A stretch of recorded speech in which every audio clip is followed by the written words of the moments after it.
신명기 21장 1절부터 23절을 말씀드리겠습니다. 1절부터 9절까지는 살인자를 특정할 수 없는 경우에 그 죽음을 어떻게 처리할 것인가를 말씀하고 있습니다. 그 피살된 시체가 있는 곳에서 원근을 잽니다. 그리고 가장 가까운 성읍이 그 시신을 수습할 수 있도록 하나님께서 규정을 해 놓았습니다. 원인을 알 수 없는 죽음, 또 살인자를 알 수 없는 죽음의 경우에도 하나님의 백성들은 그 죽음에 대해서 책임이 있다는 겁니다. 그리고 그 시신을 잘 수습하는 것이 공동체를 세워나가는 일이다. 그래서 별로 우리와 상관없는데 나는 관여도 하지 않았는데 그렇게 하지 말라는 거죠.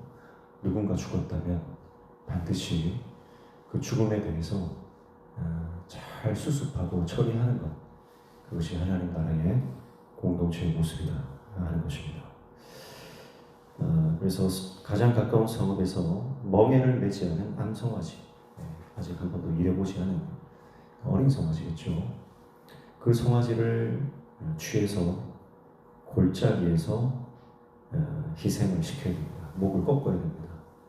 그래서 그 골짜기도 이제 아직 갈지도 않고 씨 뿌린 곳이 없는 순결한 땅이라고 볼 수 있고, 암송아지도 아주 순결한 암송아지죠. 죄가 없는 이 송아지를 순결한 땅에서 목을 꺾고 피를 흘리게 됩니다. 결국 예수 그리스도의 성량, 그것을 상징하는 것이죠. 아무런 죄 없는 어린 양 예수께서 우리를 위해서 대신 죽으시는 그 성량의 의미를 담고 있다고 볼 수 있어요. 억울한 죽음, 그러나 그 억울한 죽음이 이러한 조치를 통해서 더 이상 발생하지 않도록 하는 또 의미도 있다고 볼 수 있습니다. 그래서 만약에 누가 억울하게 죽음을 당하고 살인을 당했는데 공동체가 가만히 있고 대충 매장해버리고 끝낸다 그러면 이 살인자들이 더 기세등등하게 이 살인 죄들을 범하게 될 것입니다. 그러나 누군가 한 명 죽었을 때 온 공동체가 나서서 하나님 앞에 이런 절차를 밟는 것, 심각하게 공동체가 이 일에 대해서 처리하는 과정을 보면서 이것이 숨어있는 살인자에게는 또 경각심이 되고 억제기가 되는 거죠. 그래서 어떤 죽음이든 억울한 죽음이 되지 않도록 하는 것이, 그것이 공동체가 해야 될 일입니다. 지금도 세계 곳곳에서 수많은 억울한 죽음들이 일어나고 있습니다. 그래서 우리가 믿는 자들은 지금 전쟁이나 테러나 이런 것들을 보면서 나와 상관없는 일이다 그렇게 생각해서는 안 돼요. 우리가 마음을 찢으며 기도해야 합니다. 그리고 우리가 도울 수 있다면 우리가 돕는 그런 행동을 취해야 됩니다. 그래서 만약 우리 죽음은 아니더라도 우리 공동체 안에 어떤 억울한 일들을 당한 사람들이 있는지 잘 살펴야 되는 거예요. 10절부터 14절은 포로로 잡힌 여성과의 결혼에 대해서 말씀을 하고 있습니다. 전쟁을 치르고 나서 포로 중에서 정말 아름다운 여인을 보게 되고 사모하게 된 경우입니다. 그래서 아내로 삼고 싶은 거예요. 그런데 아내로 삼고 싶다고 그냥 무조건 데려올 수 있는 게 아닙니다.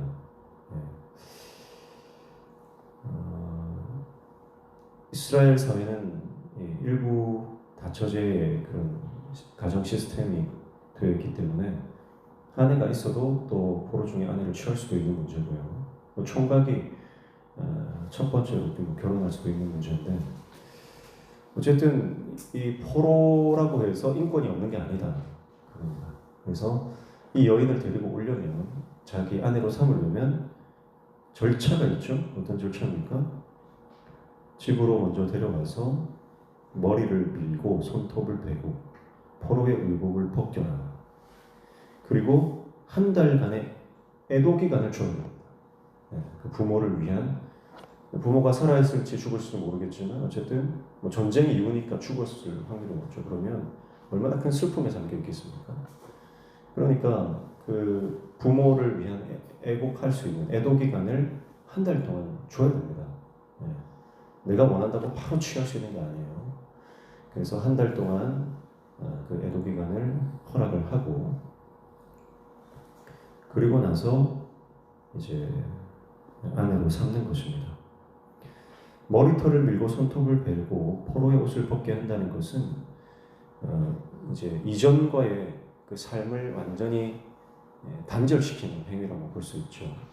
그래서 이전의 삶의 방식, 그 여인이 살던 그 이방 땅의 그 삶의 그 가치관과 방식들을 다 제거를 하고 하나님의 백성으로 삼아라 이 말이에요. 그러니까 포로로 잡아온 여인이라고 해서 함부로 대할 수 있는 게 아니라 아내로 삼으려고 하는 그 순간에 하나님 백성이 되는 절차를 받는 겁니다. 그러니까 얼마나 인격적으로 이 여인을 대해야 하는가를 이 절차를 통해서 말씀을 하는 것입니다. 그리고 만약에 이 여인과 헤어지고 싶다. 결혼을 해서 살다 보니까 뭐 남편이 마음이 변해버렸어요. 그런 경우에는 어떻게 합니까? 14절에 보니까 그 후에 내가 그를 기뻐하지 아니하거든 그의 마음대로 가게 하고, 마음대로 자유를 주라는 겁니다. 그러니까 남편이 내 소유물로 생각하지 말고 만약 이혼을 하겠다 그러면 그 여인이 원하는 대로 가게 하라는 거예요. 그리고 결코 돈을 받고 팔지 말라. 소유물이 아니다. 그를 욕보였은즉 종으로 여기지 말지니라. 자기 집에 종으로 삼을 수도 없고 다른 집에 돈을 주고 팔아서 종으로 팔 수도 없다.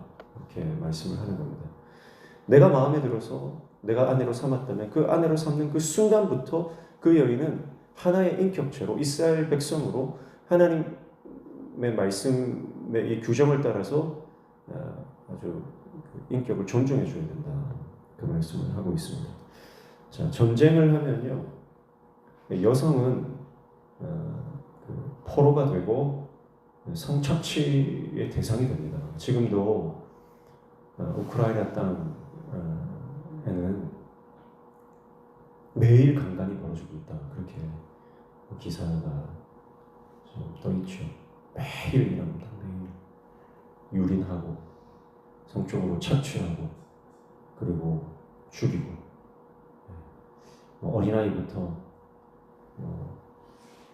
나이 상관없이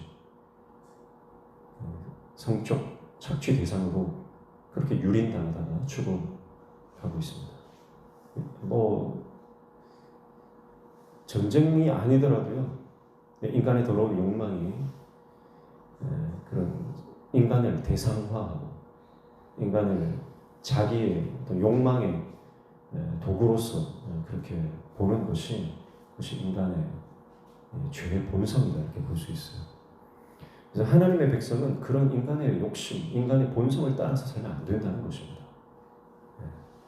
이기적인 욕망과 내 안에 꿈틀꿈틀거리는 이 육신의 정욕을 억제하고 하나님의 말씀대로 그 규정대로 사는 것이 하나님 나라 백성의 모습이라고 하는 것을 말씀하고 있습니다. 또 15절부터 17절까지는 장자의 상속권에 대해서 말하는데, 일부 다처제에서 아내가 2명 있을 수도 있고 그 이상이 있을 수도 있죠.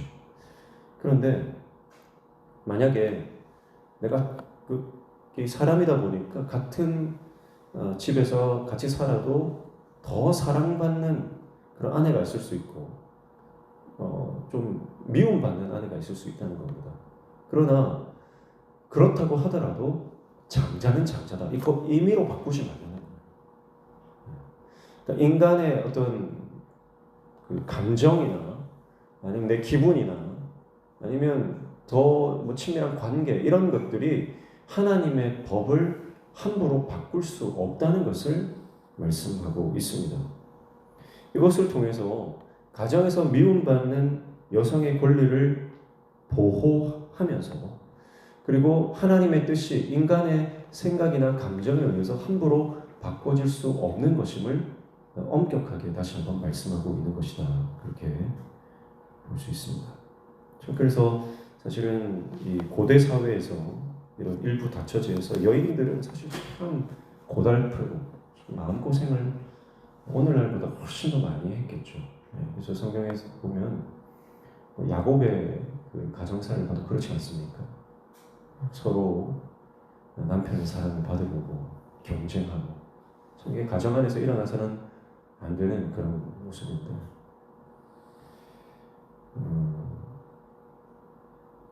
어쨌든 그런 시대적 상황을 우리가 이해를 해야 되고요. 그런 시대적 상황 안에서도 하나님은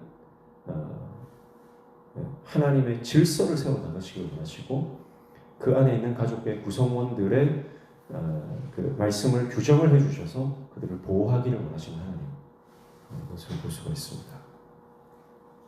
18절부터 21절까지는 패역한 아들에 대한 규정입니다. 여기서 나오는 패역한 아들이라고 하는 것은 원어적으로 보면 듣지 않는 아들을 말하는 겁니다. 듣지 않는 아들. 그래서 18절 보면 사람에게 완악하고 패역한 아들이 있어 그의 아버지의 말이나 그의 어머니의 말을 순종하지 아니하고 부모가 징계하여도 순종하지 아니하거든 그랬어요. 네. 어머니가 말하는데도 듣지를 않습니다. 부모가 징계를 하는데도 듣지를 않습니다. 네. 그런 아들은 완악하고 패역한 아들이다. 그렇게 말씀하는 거죠. 그래서 그 결과가 뭡니까? 20절에 마지막에 보면 패역하여 우리의 말을 듣지 아니하고 방탕하며 술에 잠긴 자라 하면 그랬죠. 그래서 결국 부모의 말을 듣지 않고 업신여기고 불순종하는 결과는 방탕하여 술에 잠기는 것이다. 그렇게 말하는 것입니다.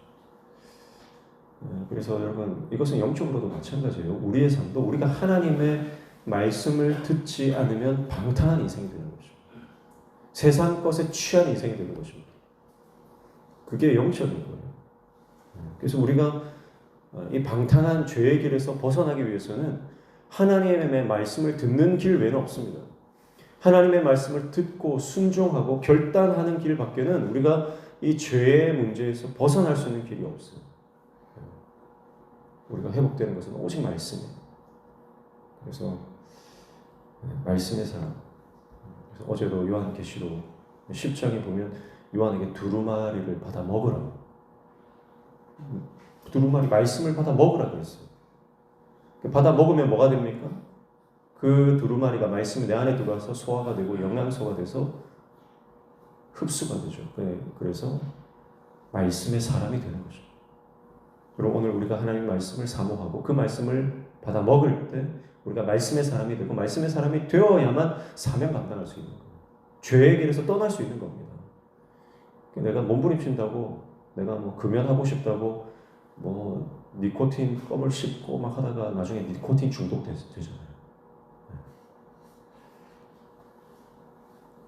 사람의 힘으로 할 수 없다. 말씀만이, 듣는 자만이 회복할 수 있는 겁니다. 그래서 지금 완악하고 패역한 이 아들은 그러니까 사실은 이 어린 유년기의 아들이라기보다는 장성한 아들이에요. 장성한 아들인데 부모를 업신여기고 부모를 돌아보지 않고 자기 마음대로 방탕하게 살아가는, 이런 경우에는 어떻게 합니까? 장로들이 공개 재판을 합니다. 그래서 투석형으로 심판할 수 있습니다. 자, 무슨 말입니까? 한 가정의 어떤 아들, 장성한 아들이라 할지라도 그것을 양육하고 키워내고 하나님의 사람으로 만들어내는 것은 공동체의 책임이다.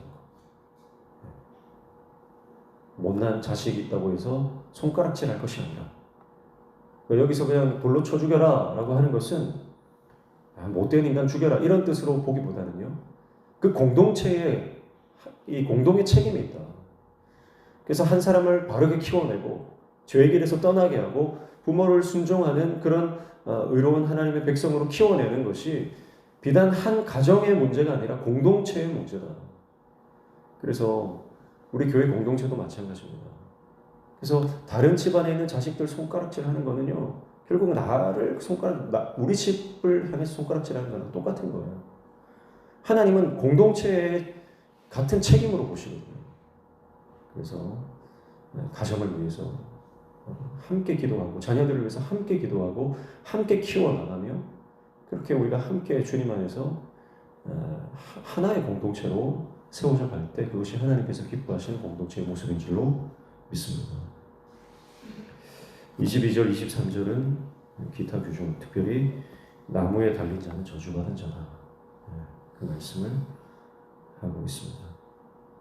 죽을 죄를 지었어요. 그래서 사형에 처했습니다. 그래서 나무에 달아서 십자가 처형을 했는데 시신을 밤새도록 두지 말고 그날 잠사를 지내라 이렇게 말씀하십니다. 그래야 땅이 부정해지지 않는다 이렇게 말씀하죠.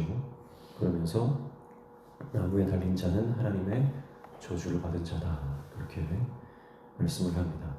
이것은 훗날 십자가에 달려 돌아가신 예수님께서 결국 이 십자가에 달리는 이 예수님의 이 희생이 단순한 처형, 사형이 아니라 이것은 저주의 사건.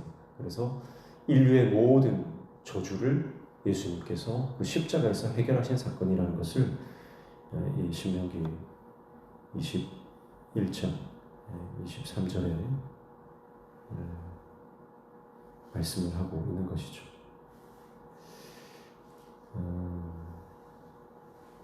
그래서 결국은 패역하고 죽을 수밖에 없는 우리를 대신해서 그 십자가에서 달려 죽으신 그 예수님의 모습을 신명기 말씀을 통해서 우리는 또 바라보게 될 것입니다. 오늘 일상 가운데서 하나님의 백성으로 우리가 어떻게 살아가야 하는가 여러 가지 규정들을 신명기를 통해서 우리는 살펴보았습니다. 결국 하나님께서 원하시는 것은 세상의 가치관으로 살아가지 말고 하나님께서 명령하신 말씀을 우리의 삶의 가치관으로 삼고 그 말씀에 순종해서 살아가라고 말씀하고 있습니다. 오늘도 주님의 말씀과 동행하며 그 말씀 붙잡고 말씀대로 순종할 때 우리에게 승리 주신 그 하나님의 은혜를 경험하는 복된 하루 되시길 주님의 이름으로 축복합니다. 기도하겠습니다. 하나님 아버지, 인간의 욕심, 육신의 정욕, 이기적인 욕망으로 살아가는 인생이 아니라 오직 말씀, 하나님께서 우리의 삶에 원하시는 그 규정대로 살아갈 수 있도록 순종하는 믿음 우리에게 허락하여 주시옵소서. 오늘도 주님 말씀 붙잡고 기도할 때 우리의 기도에 들어 응답하여 주시며 우리 삶의 모든 막힌 문들이 열려지는 형통의 은혜를 허락하여 주시옵소서. 예수님의 이름으로 기도하옵나이다.